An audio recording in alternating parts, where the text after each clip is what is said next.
and welcome to another morning episode of Crow's Mojo.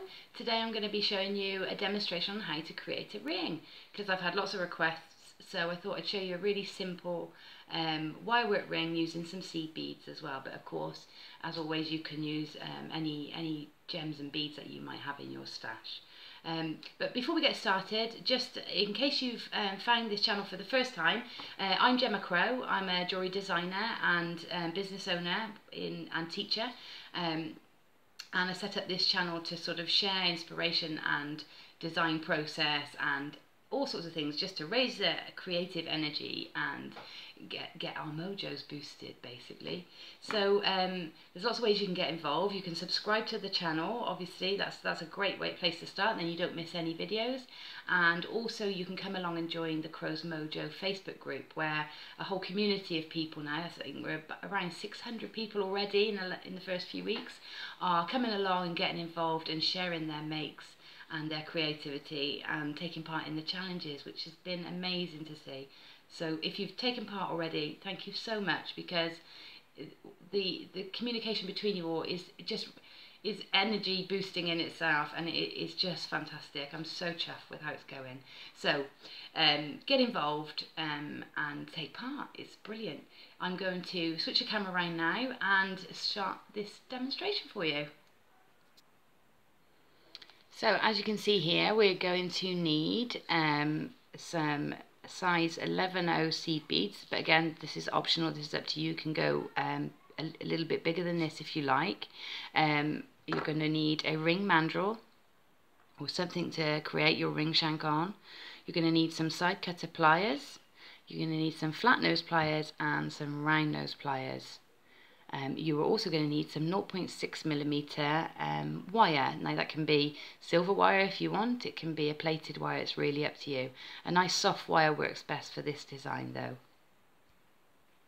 Okay, so to start we're going to need 3 lengths of 0.6mm wire, and each length is about 30 centimeters, 30-40 centimeters. You can go bigger if you want more options, but as the design progresses you can make that decision for yourself.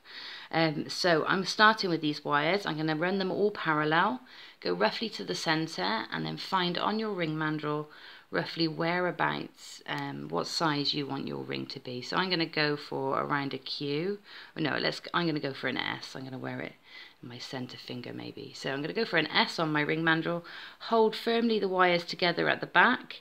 I'm going to take one side of all 3 wires around, and then the other side around too. So we've got 2 sets of 3 wires now across the top of our mandrel, and they are all try and keep that on that S, and they're sticking out to the side. So now the wires are poking right out, a bit like a helicopter, then out to the sides. Okay, so now keeping your thumb over where they cross and keeping the wires parallel, you're going to pull the one that's sort of at the bottom of your thumb up towards the top of the mandrel. So hold tight, keep that tension pulled out nice and tight, and pull this one up to the top. You'll feel the wires underneath your thumb sort of moving, and if they start jumping up, you'll feel that happening under your thumb. So just come back in and make sure that they're parallel, okay?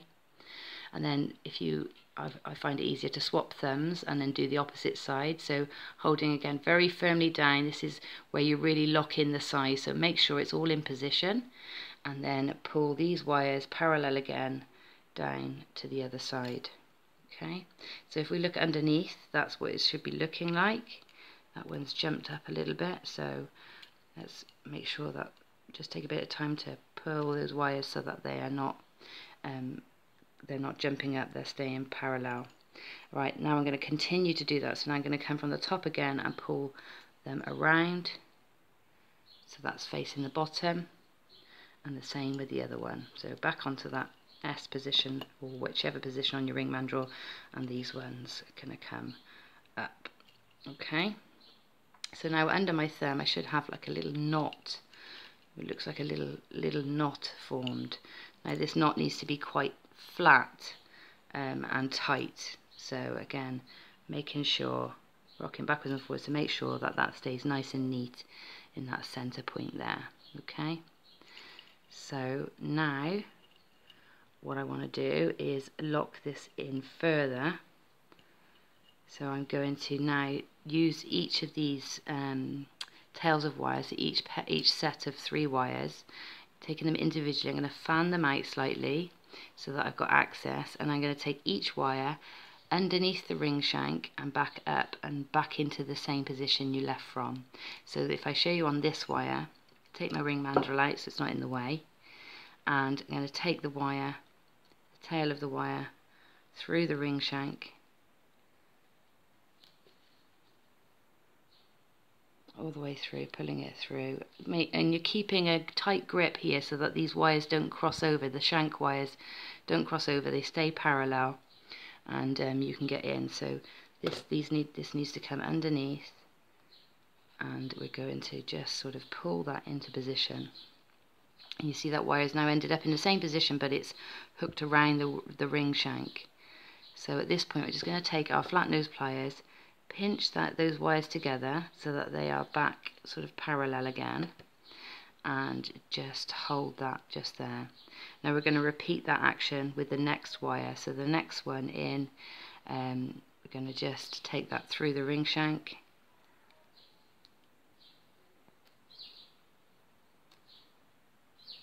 all the way through.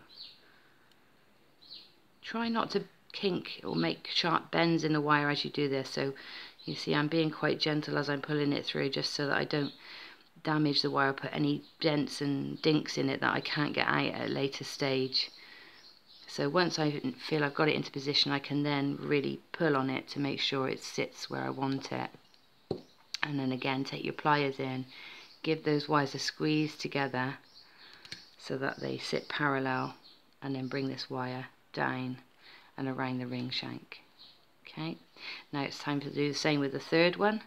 So we're going to come around, take the wire through the ring shank,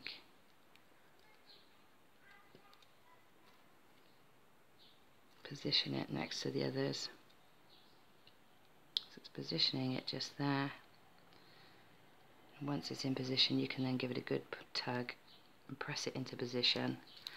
And again, take your flat nose pliers and just squeeze those wires up together. So you can see I'm coming from the side and just biting them together. Once they're all in position, you can then bite the top too, just nip down on the top just to flatten them all out. And those wires are now locked into that knotted design on this side. Now I'm gonna pause while I do exactly the same on the other side. So you turn it over, again spread those wires out so you can get to one at a time, and take each wire round and lock it around the shank. Okay, so here we are now with all of our wires wrapped around the shank. This is nicely secure now. You've got this knot detail at the top and in the centre, and then each of the wires is wrapped once and pulled nice and tight around the shank itself. So just let that focus in there for just a second. So that it's wrapped nice and tightly all the way around, and then poking back out in the same direction they came. Now what we're going to do is add in some embellishment and continue this sort of spiraling pattern, this vortex pattern, but add some gemstones as we go, or beads as we go. So I've counted out 8 11 O's here and dropped them onto the wire. And we're going to start with the innermost wire in this spiral, and we're going to drop those in and pull the wire around to echo that shape or mirror that shape that we've got in the center, and then put the wire over the ring shank like so. And what we don't want is, we don't want the beads to come up onto the ring shank. We want that ring shank to almost act as a stopper for the beads. So once we've got that into position, we're going to hold on nice and tight, take the tail of the wire through the shank of the bead of the ring, again just as before, hook that wire around just the once, put it into position, give it a bit of a pull, like a ratchet sort of strap style pull to get it nice and tight, and then lay it back down. Okay, so it's now alongside all the other wires. You can at this stage get your pliers, your flat nose pliers, and give that a pinch so that it's nice and flat. we do exactly the same on the corresponding wire on the other side. So the innermost wire in the spiral on this side, we're going to add on 8 of our beads and attach it in exactly the same way. I'm just trimming the end off to get my beads on. So we've got 8 beads on this side. I'm going to take that wire through the shank. Okay, pop it into position. Give it a bit of a wiggle. Again, not letting those beads go up onto the ring shank, but just sort of nestle up against it, next to it. Give it a pull, and then take that wire over the top to join the other wires. And now we're back to having 3 on each side again. Okay, so now we're going to do exactly the same with the next wire in line. So that's the innermost again of the 3 wires in that sort of spiral shape. And this time I'm going to thread on the galvanized silver 11 O's. So I've now added a row of the silver galvanized 11 O's here. Now I could add another row of my teal coloured beads, or I could simply take the wire around now to frame, or add sort of a channel. So I could take that wire now round bare and then go for another layer of beads. It's entirely up to you. I'm going to bead this whole piece, so I'm going to go for another layer of my 11 teal beads. So this time, last row needed 12, so this row probably needs around 15, maybe 16, so we'll try that out. And you'll just go by whatever gems you're using, by how many, and what we want is the row to sit very snugly next to the row that came before. So just put your beads on, see where they sit. I see I can get another 2 in there, I think. So 1, 2 more. So bringing that round, yeah, that's sitting quite snugly. Okay, so now I'm going to attach that in the same way, so letting the beads push up against the ring shank there, stop them coming any further. Wire through and pull nice and tight. Nice and tight there, and wrap that wire back round, and we'll repeat that on the other side. Right, so now we've got all our beads in place. Our ring is, the final design is nearly complete. So I'm just checking it fits nicely. Yep, it's absolutely fine. So now what I want to do is decide how I'm going to finish all of these tails of wire. We've got 6 tails of wire to use up here. Now you can see you've got sort of a bare section. You've got where all your wires come across the shank here. So you may want to cover that if you want to. So you can do some embellishments with the wire to cover that. So what I'm going to do is I'm going to spiral each of these and sit them into the design coming right down the ring shank. Now I'm going to do this on the one side, and I'm going to miss out the middle one for a minute and just see how it looks without, well, I'll do one at a time and see how it looks.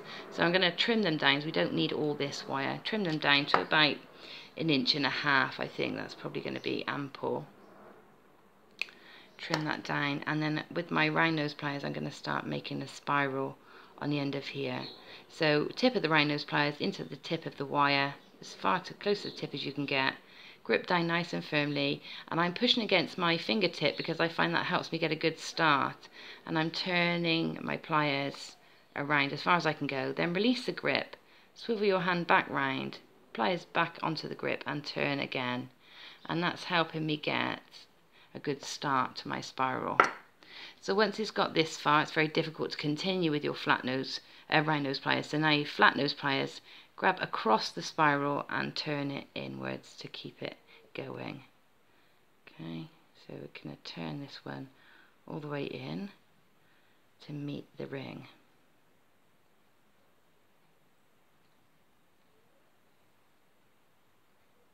Keep turning a little bit at a time.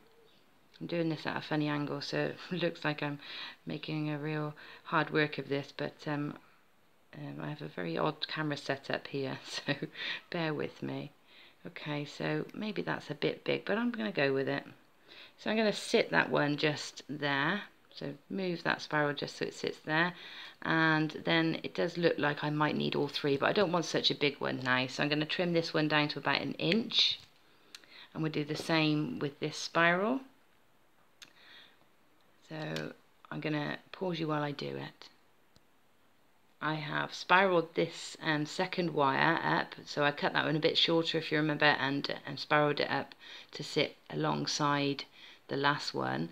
And then this one I've spiraled, and I could sit it in here to taper it down and cut it shorter, but I've decided to try and tuck it into this gap here. So I've spiraled down as far as I can, and then I'm just going to lift it slightly and just sort of position it into this, in this space.